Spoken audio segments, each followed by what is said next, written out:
Arbitration का notice fake है या रियल है, जेन्युइन है या फेक है, असली है या नकली है, उसकी आप पहचान कैसे कर सकते हैं। साथियों, आपके पास पैसे हैं तो इनके पैसे दे दें और मरे सांप को अपने गले से निकाल लें। नहीं पैसे हैं तो रव केतु ग्रह तो क्या करेगा, दुनिया का कोई ग्रह धरती पे आके आपका कुछ नहीं बिगाड़ सकता। और ये चवन्नी छाप तो सौदा ही कुछ नहीं है इनका, यमराज तो ये बैठा ही अमरदीप का ध्यान। साथियों, आर्बिट्रेशन है क्या, इसकी फुल फॉर्म क्या है? आर्बिट्रेशन एंड कॉन्सोलेशन एक्ट 1996 में एक कानून बना जो कि क्योंकि अवस्था आविष्कार की जननी है। जब भी किसी चीज की जरूरत पड़ेगी तो उसका आविष्कार होगा, जब तक किसी चीज की जरूरत नहीं पड़ेगी तब तक उसका आविष्कार नहीं हो सकता। ये जब से दुनिया बनी अनंत काल से लेके और जब तक दुनिया रहेगी तब तक ये नियम जो है लागू रहेगा। बेसिक प्रिंसिपल कभी भी चेंज नहीं होते। अब ये आर्बिट्रेशन एक्ट बना क्यों? ये इसलिए बना कि 1996 तक भी कोर्टों के ऊपर बहुत ज्यादा लोड था। हमारे देश में आज भी लगभग 5 करोड़ केस पेंडिंग है सारे देश की कोर्टों के अंदर, और उस टाइम भी बहुत ज्यादा केस पेंडिंग थे। तो इसलिए ये एक्ट बना भाई, ताकि बारी अपना ये सुलझा लें अपना मध्यस्थ। इसका मतलब है आपके पास नोटिस आ रहा है sole arbitrator, arbitration and conciliation act 1996 या सोल आर्बिट्रेटर। सोल आर्बिट्रेटर का मतलब क्या है? सोल आर्बिट्रेटर का मतलब है मीडिएटर, मध्यस्थ, बिचौला।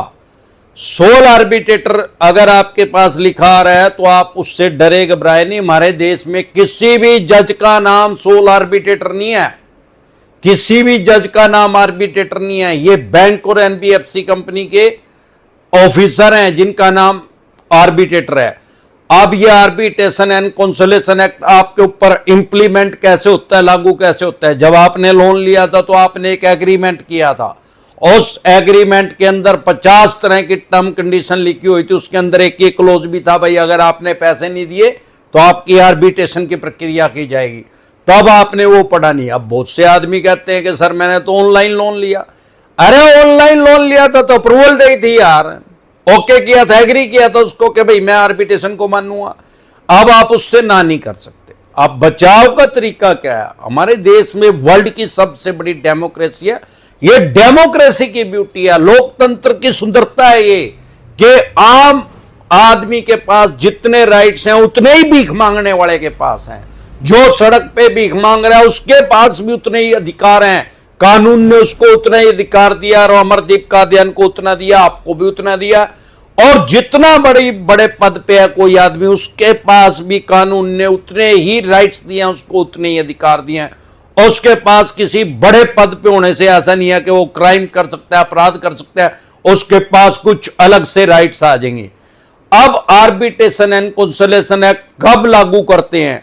जब भी आपकी ईएमआई डिफॉल्ट हो जाती है तुरंत प्रभाव से आर्बिट्रेशन लागू कर देते हैं। कोई जरूरी नहीं है कि 3 ईएमआई के बाद करेंगे या 5 के या 2 के, क्योंकि बेसिक बात समझे कि कोई जज तो है नहीं कि जज साहब के पास जाना पड़ेगा। अगर कोई भी इनको कोर्ट में आपके ऊपर केस करना पड़ेगा, कम से कम 3 ईएमआई डिफॉल्ट होने की वेट करनी पड़ेगी। जब तक आपका लोन एनपीए में नहीं जाएगा, नॉन परफॉर्मिंग एसेट में नहीं जाएगा, तब तक आपके ऊपर किसी भी तरह का कोई भी केस नहीं हो सकता कोर्ट के अंदर।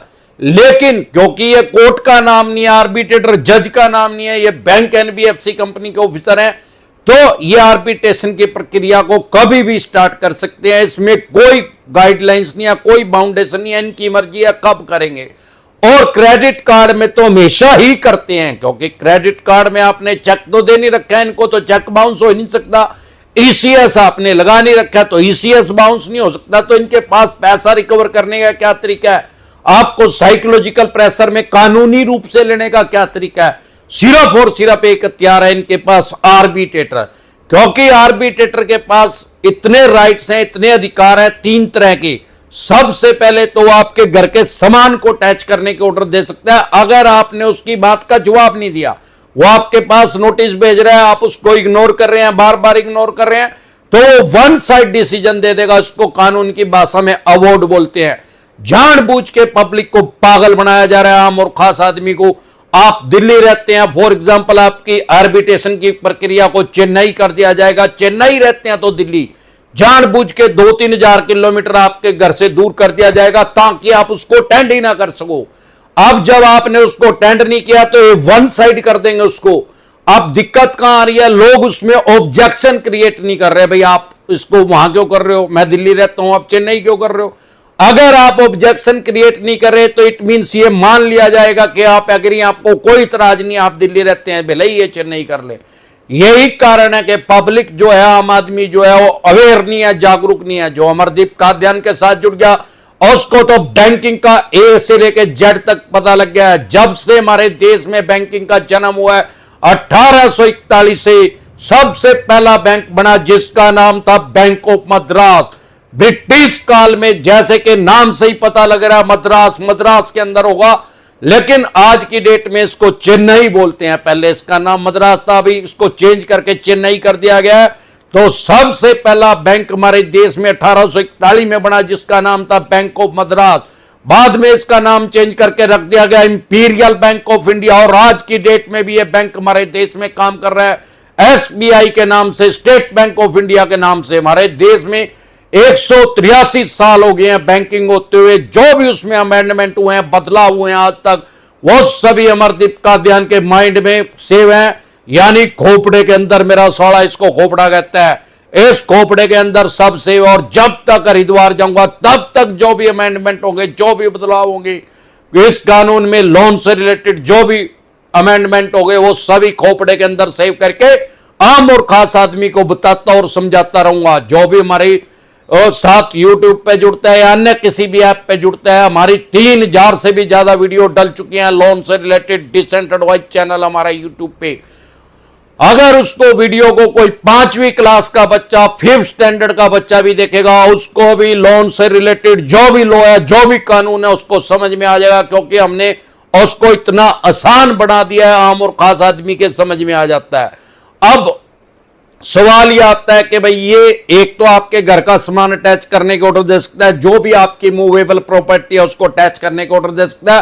अगर आपने इसका ऑब्जेक्शन क्रिएट नहीं किया, ऑब्जेक्शन अपने एडवोकेट से एक्सपर्ट एडवाइस लेके उसको क्रिएट करना है। ये नहीं है कि खुद से ही अपने डॉक्टर बन जाओ, नीम हकीम खतरा है जहां। अगर आपने खुद से ही उसको लेटर लिख दिया तो वो कानूनी बात कर रहा है, वो कानूनी रूप से आपकी आर्बिट्रेशन कर रहा है, इनलीगल नहीं कर रहा है वो। अगर आपने कोई वैसे ही लिख दिया, कुछ भी मनगढ़ंत कहानी उसको जवाब दे दिया, तो वो उसके दावे में नहीं आएगा। जब तक उसको लॉफुल तरीके से, कानूनी रूप से उसका जवाब नहीं दिया जाएगा, वो नहीं रुकेगा। अगर आपने उसके पॉइंट पकड़ के और उसको जवाब दे दिया तो वो आर्बिट्रेशन की प्रक्रिया को नहीं कर पाएगा। अगर फिर भी कर दी तो वो अनलॉफुल है, गैर कानूनी है। अब इसके पास राइट्स क्या क्या क्या है, आपका बेड, सोफा, डाइनिंग टेबल, आपका गैस सिलेंडर, चूल्हा, फ्रिज, एसी, वॉशिंग मशीन, ये अटैच करने के ऑर्डर दे सकता है। जो भी आपकी चल संपत्ति है, उसके अलावा आपके व्हीकल को अटैच करने के ऑर्डर दे सकता है। Scooter, motorcycle, car, jeep, truck, बस, अगर कोई भी व्हीकल आपके पास है, लेकिन उसमें एक क्लोज है, अगर वो व्हीकल पहले ऑलरेडी लोन पे है तो उसको अटैच नहीं किया जा सकता, क्योंकि ओनरशिप जो है, मालिकाना जो है, उस बैंक या एनबीएफसी कंपनी के पास है जिससे आपने वो व्हीकल लोन पे लिया है। इसके अलावा आपकी सैलरी को 50% तक काटने के ऑर्डर दे सकता है, चाहे आप गवर्नमेंट है, जॉब पे है या प्राइवेट पे। आपका एम्प्लॉयर को ऑर्डर दे सकता है कि इस आदमी की 50% तक सैलरी काट के उस बैंक या एनबीएफसी कंपनी को दिया जाए जहां से आपकी आर्बिट्रेशन की प्रक्रिया हुई है। आपका एम्प्लॉयर को उसको मानना पड़ेगा, वो उसको मानेगा। क्यों? क्योंकि लॉ है, कानून है। अब उसमें भी ये क्लोज है। बहुत से आदमी ऐसे हैं, उन्होंने जब लोन लिया था तब वो जॉब पे थे, अब वो रिटायर हो चुके हैं। अब रिटायर हो चुके हैं तो 50% सैलरी तो पहले ही कम आ रही है। रिटायरमेंट के बाद तो जो भी आपकी सैलरी थी 50% कम आएगी। अब जब वो पहले ही 50% कम आ रही है और आर्बिट्रेशन ने ऑर्डर पास कर दिया, आपके एम्प्लॉयर को ऑर्डर दे दिया भाई इसकी 50% सैलरी डिडक्ट करके काट के हमारे बैंक या एनबीएफसी कंपनी को दी जाए, तो वो नहीं काट सकते क्योंकि वो पहले ही 50% है। अगर आप सैलरीड है और अभी आप रिटायर नहीं हुए हैं तो आपकी 50% सैलरी कट सकती है।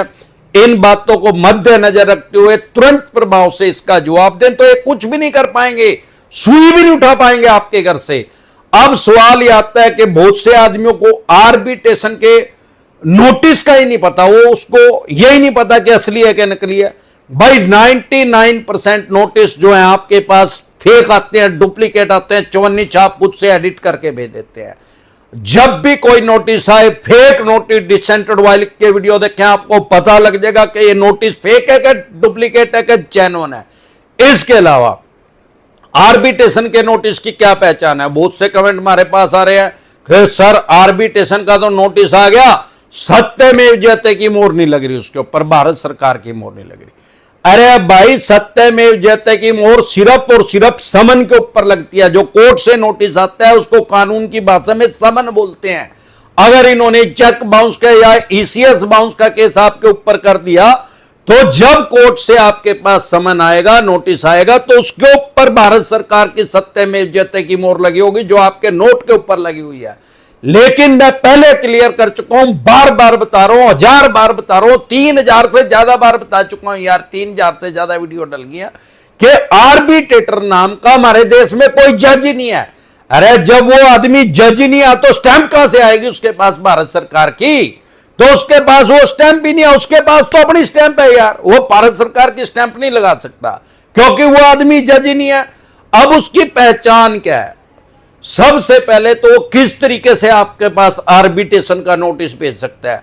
हार्ड कॉपी भेज सकता है, डाक के द्वारा भेज सकता है, रजिस्टर्ड डाक से भेज सकता है, आपके पास आपकी मेल आईडी पे भेज सकता है, जो भी आपकी रजिस्टर्ड मेल आईडी है, ऐसा नहीं किसी भी मेल आईडी पे भेजा, जो आपने बैंक एनबीएफसी कंपनी को दिया, या जो आपका रजिस्टर्ड नंबर है जो आप उसे लेते हैं शुरू में जब आप लोन लेते हैं, उस पे व्हाट्सएप नंबर वो चालू है, तो उसी व्हाट्सएप नंबर पे भी वो आर्बिट्रेशन का नोटिस भेज सकता है। वो लीगल है, फेक है, जेन्युइन है।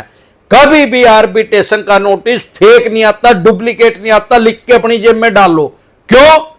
अरे यार वो जज तो है ही नहीं, वो तो इनके ऑफिसर है। अब जो वो बैंक एनबीएफसी कंपनी के ऑफिसर है तो डुप्लीकेट बनाने की क्या जरूरत है? डुप्लीकेट बनाने की, फेक भेजने की जरूरत नहीं, ओरिजिनल ही भेज देते हैं उसको।